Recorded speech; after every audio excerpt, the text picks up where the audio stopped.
తాకట్లో ఉన్న మీ బంగారాన్ని విడిపించి ఆ రోజు ఆన్లైన్ రేటుకి కొంటాం. Sharma gold company.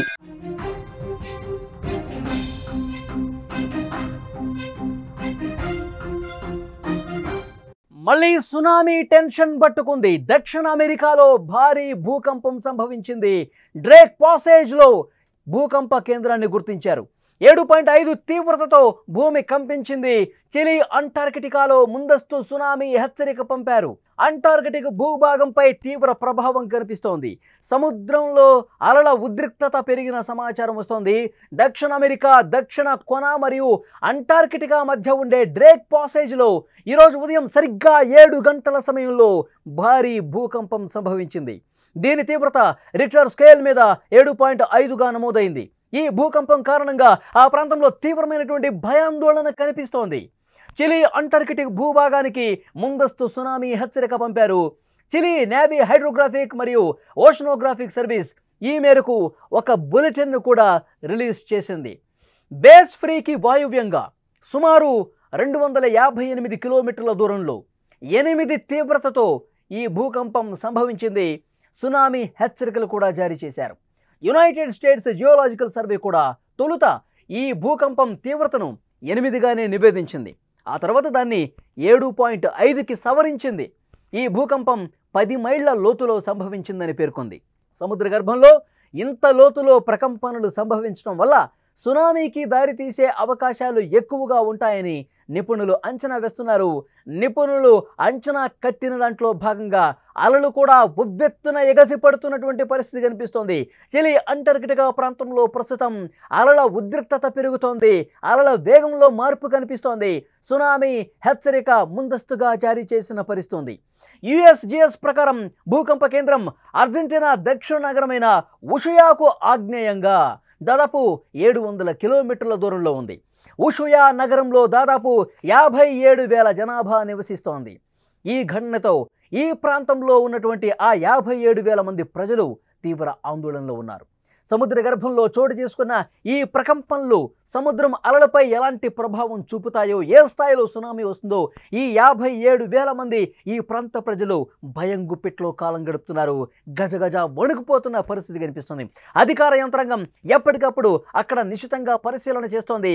అలల స్థాయి ఏ విధంగా ఉంది, ఉధృతంగా వస్తున్నాయా లేదా, సునామీకి దారితీసే పరిస్థితి ఉందా లేదా, వీటన్నిటికీ సంబంధించి ఎప్పటికప్పుడు ఆ స్కేల్ని అబ్జర్వ్ చేస్తున్నటువంటి పరిస్థితి ఉంది. ప్రస్తుతానికి అధికారికంగా ఎలాంటి ప్రాణ నష్టం లేదా ఆస్తి నష్టం సమాచారం లేదు. కానీ చిలీ, అర్జెంటీనా వంటి దేశాలు పరిస్థితిపై ఎప్పటికప్పుడు చూస్తూ ఉన్నాయి. అంటార్కిటికాలో ఉన్న పరిశోధనా స్థావరాలు కూడా ఈ భూకంపం వల్ల ఎలాంటి నష్టం జరగలేదని ప్రాథమిక సమాచారం. అయినప్పటికీ ఈ భూకంపం కారణంగా ఏమైనా మార్పులు సంభవిస్తాయేమోనని శాస్త్రవేత్తలు పరిశీలిస్తున్నారు. డ్రేక్ పాసేజ్ సహజంగానే అల్లకల్లోలంగా ఉండే జలమార్గం. ఇక్కడ ఎప్పుడూ కూడా భారీగా అలలు ఎగసిపడుతూ ఉంటాయి. ప్రధాన కారణం ఇక్కడ భూభాగం అడ్డుగా లేకపోవడంతో అట్లాంటిక్, పసిఫిక్ మహాసముద్రాల నుంచి వచ్చే భారీ గాలులు, జల ప్రవాహాలు నేరుగా వచ్చి కలుస్తాయన్నమాట. అందుకే ఇక్కడ తీవ్రతగా అలల ఎక్కువ ఘర్షణ పూరితంగా ఉన్నట్టు కనిపిస్తాయి. 7.5 తీవ్రతతో భూకంపం సంభవించింది. ఇది సముద్రంలో 10 మైళ్ళ లోతులో ఉంది.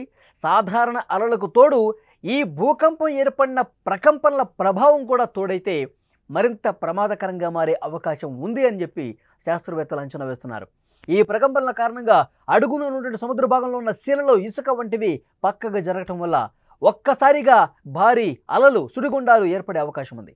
దీన్నే అండర్ వాటర్ ల్యాండ్ స్లైడ్ అంటారు. ఈ మార్పులు సముద్ర ఉపరితలంపై కనిపించవు, కానీ లోపల మాత్రం బలమైనటువంటి అలజడి కొనసాగుతుంది. సముద్రం లోపల మాత్రం చాలా బలమైనటువంటి ఉద్రిక్త పరిస్థితులు ఏర్పడి ఒక్కసారిగా అలలు ఎగిసిపడే అవకాశం ఉంటుంది. చాలా తీవ్రమైనటువంటి పరిణామాలు సంభవించే అవకాశం ఉంటుంది. అలాంటి పరిస్థితుల్లో అటువైపు వెళ్లే ఓడలకు, పడవలకు అత్యంత ప్రమాదం పొంచి ఉంటుంది. భూకంప కేంద్రం సముద్రంలో ఉండటంతో సునామీ వచ్చే ప్రమాదం ఉంది అని చెప్తున్నారు. ఇప్పుడే కాదు, భవిష్యత్తులో చిన్నపాటి ప్రకంపనలు వచ్చినా సరే ఇక్కడ పరిస్థితిని ఊహించలేం. చాలా స్పష్టంగా చెప్తా ఉన్నారు శాస్త్రవేత్తలు. అసలే ఇప్పుడు ఈ భూకంప కేంద్రం అనేది అల్లకల్లోలంగా ఉండే సముద్రంలోనే కలిగింది కాబట్టి దానికి ఈ తీవ్రత తోడైతే, ఈ భూకంప ప్రకంపనలు తోడైతే చాలా దారుణమైనటువంటి పరిస్థితులు ఉంటాయి. చిలీ కావచ్చు, అర్జెంటీనా కావచ్చు, ఆ ప్రాంత ప్రజలు ప్రస్తుతం భయం గుప్పిట్లో ఉన్నారు. 7.5 తీవ్రతతో అక్కడ భూ ప్రకంపనలు జరిగాయి కాబట్టి ఇది సునామీకి కూడా దారితీసే అవకాశం ఉంది.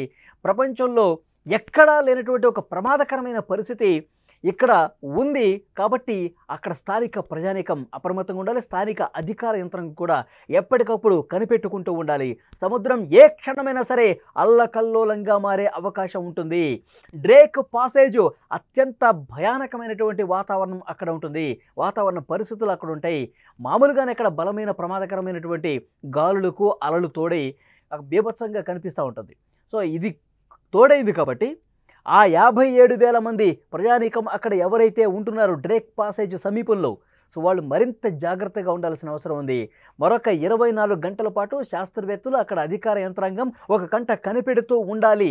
లేదంటే గనక ఒకవేళ అనుకోని ప్రమాదం వస్తే, సునామీ నిజంగానే ఒక బలమైన సునామీ వస్తే చాలా ఇబ్బందికర పరిస్థితులు ఉంటాయి. ప్రజానీకం తీవ్ర నష్టపోయే అవకాశం ఉంటుంది. కాబట్టి వీలైనంత వరకు వాళ్ళని సురక్షిత ప్రాంతాలకు తరలించాలని చెప్పి అధికారులు చెప్తున్నటువంటి పరిస్థితి ఉంది.